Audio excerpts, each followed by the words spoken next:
everyone, Nick Creticus of Nick's Seasonal Decor here, and today I'm going to teach you guys how to turn one of these old paint palettes into a beautiful wreath. So keep in mind this is my first time ever dealing with something like this, so I thought it would be fun to kind of create something using it, and in the end I'm quite pleased with it, and as you guys know, this is very budget friendly because most of you guys have these lying around. So we're going to create little clusters like this. We're just stapling them using a regular stapler. We're actually not using my staple gun that we use for signs.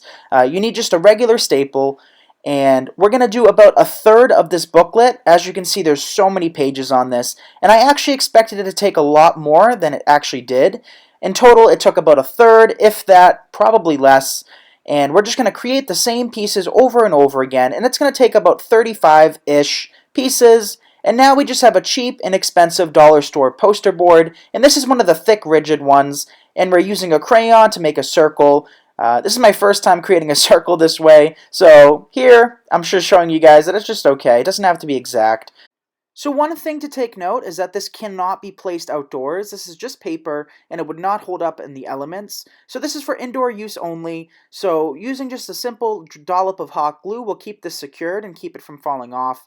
So we're just working around the perimeter of the circle, trying to evenly space them as much as possible. And as you can see, kind of each piece isn't exact, so as long as you kind of overlap them as close as possible, you'll be able to get this effect.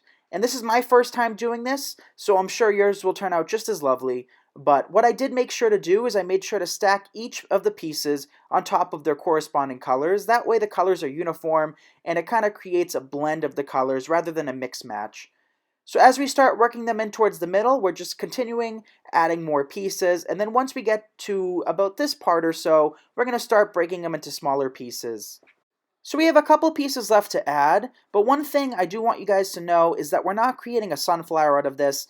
I'd like to think of this as kind of like a dahlia, so we're just gradually getting smaller. So we're cutting off 3 sets of the colors off of each of these color palettes, and I think it only took about 4 or 5 of this size. This just makes them slightly smaller, so we're going from the largest petals to the smallest petals in the middle, which is what actual flowers are like.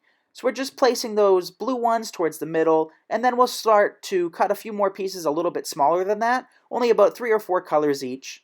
So we're gradually getting from the biggest to the smallest, but of course you could add a sunflower middle, you could add seeds in the middle, pom-poms, you name it, you could decorate this however you would like. But this is how it's turning out so far.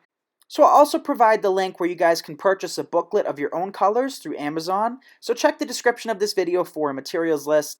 So here's the finished product, you guys. I hope you enjoyed this. You can make 3 of these from each booklet, and you can choose whatever color scheme you would like. So obviously not perfect, we could do a little bit of adjustment, but all in all, I'm quite pleased with this. So if you don't mind giving this video a like and a share, I greatly appreciate it. And until next time, I hope you're all staying safe. Bye, everyone.